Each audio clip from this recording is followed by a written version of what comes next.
E uma das coisas que eu posso falar de cara é que dentro da igreja adventista, no universo dos membros, eu falo na questão da membresia, não estou falando da questão organizacional nem nada, mas na cultura do membro, o membro não é exposto a um personagem do apologista dentro da igreja adventista. Na verdade, o membro se torna um tipo de apologista, mas dentro da própria capacidade da igreja de doutrinação. Então, a igreja doutrina o membro e o membro se torna um defensor das doutrinas que a igreja apresenta. Como se fossem os testemunhos de Jeová batendo na porta, por exemplo. Que eles são É, tecnicamente, os apologistas leigos da própria organização. é que a Ellen G. White, ela tem uma orientação profética que os membros da igreja têm que defender o espírito de profecia. Sim. Ela deu uma ordem no mundo religioso adventista que o adventista tem que defender a sua profetisa a qualquer custo. E eu vou fazer uma analogia aqui agora e vamos falar com muito cuidado, porque está ao vivo, né? E a gente tem que tomar. A nossa democracia no Brasil está meio perigosa, né? Então nós temos que tomar cuidado, Sim. Mas eu comparo o adventista e também o TJ, e aqui os dois são muito parecidos, porque uma saiu de dentro da outra, com a esquerda brasileira. O esquerdista ou o petista, sabe? Ele tem essa alucinação, essa paixão pela organização. E não é pelo valor da organização. No caso, por exemplo, eu sou batista, mas eu não sou apaixonado pela Igreja Batista. Sou apaixonado por Cristo. Sim. Então, se a Igreja Batista ela sair dos parâmetros, eu não tenho problema em ser o primeiro a bater nela. Por exemplo, aqui no Brasil, nós tivemos um pastor chamado Ed Renekiewicz. Se você entrar no canal do CACP Vídeos, eu tenho lá pelo menos uma dúzia de vídeos criticando Ed Renekiewicz fortemente. Veja, ele é pastor batista. Sim. Eu não vou poupá-lo, porque a minha paixão é com Cristo. O adventista, ele tem uma paixão pela placa, sabe, pela organização. Sim. Pela Ellen G. White. Ela, sabe, a cabeça do adventista é assim, ao meu ver, tá, Rodrigo? Sei que você foi adventista e eu não fui, e óbvio que você sabe, nesse aspecto, você entende a mentalidade adventista mais do que eu. Mas o que eu vejo é um radicalismo ali na defesa da instituição, custe o que custar. Outro dia eu peguei um vídeo do Rodrigo Silva e do Leandro Quadros. Uhum. E eles estavam se contradizendo. Aí eu mostrei para o adventista. Falei, escuta, quem está certo? Sabe o que ele respondeu para mim? Os dois.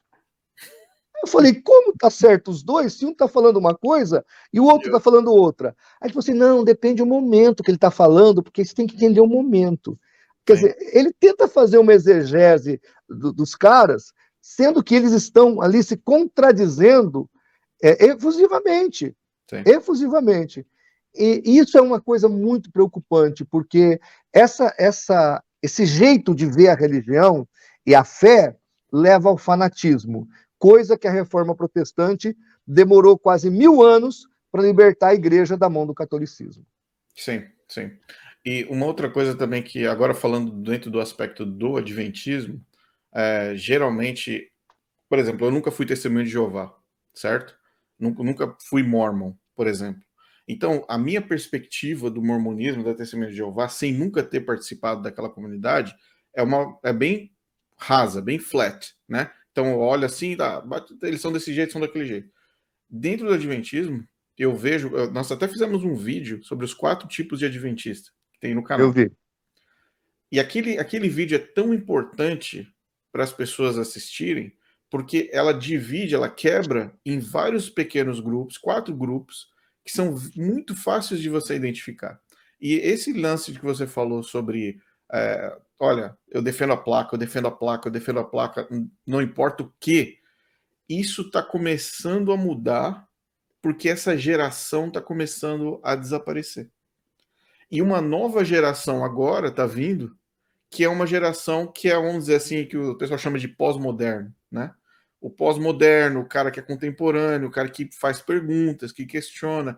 Esse adventista está começando agora a ficar mais adulto, agora ele é pai de família, agora ele frequenta a igreja, mas ele não ouve tudo que entra por um ouvido, talvez não fique saia pelo outro.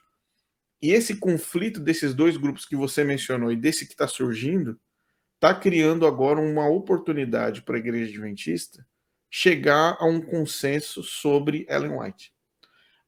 Oportunidade essa que teve em 1888, na Conferência de 1888, teve essa oportunidade em 1919, na Conferência Bíblica Dramática, Conferência Bíblica de 1919, onde colocaram Ellen White na berlinda e defenderam ela novamente para proteger a instituição.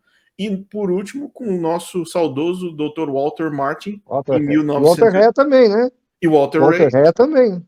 Em 79, 82, onde a igreja teve a oportunidade de falar assim, não, gente, vamos rever isso aqui, vamos tentar colocar a Ellen White em um lugar onde ela deve estar de uma vez por todas. A gente entende que teve essa abundância de erros, essa abundância de situações, mas em todas as oportunidades, pastor, a igreja falou, não, vamos mantê-la como acima, profetiza, ou igual, ou a mensageira. Só que agora, essa nova geração de adventistas está surgindo, e com a oportunidade de ter acesso a YouTube, ter acesso a Facebook, ter acesso a canais como o do senhor, estão tendo a oportunidade de falar assim, não, mas espera aí, tá claro que teve um erro aqui. Tá claro, tá evidente que isso aqui não é vindo de Deus. Tá evidente que isso aqui teve racismo. Tá evidente que aqui teve uma profecia que não se cumpriu. Agora nós temos isso. Como é que a gente trabalha isso agora, pastor? Olha, eu acredito que essas pessoas elas podem, se elas quiserem, ou tentar fazer uma reforma na igreja, ou realmente saírem da igreja, até montar um outro tipo de adventismo. Porque eles não falam, você sabe muito bem, né, Rodrigo, que a igreja passou e passa por vários rachas. Né? Sim. Eu conheço aqui no Brasil alguns rachas, pastores que abriram igrejas sabatistas, sim, tá certo? E essas igrejas têm assim um perfil parecido com o adventista, mas nega Ellen G. White. Então, quer dizer, esse processo já começou há algum tempo, né? A instituição é que perde por não botar Ellen White no lugar dela. sim.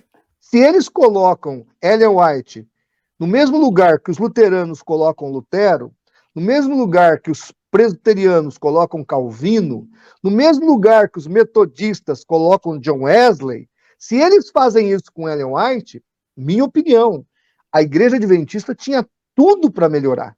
Sim, concordo. Tudo para andar. Concordo 100%. Né?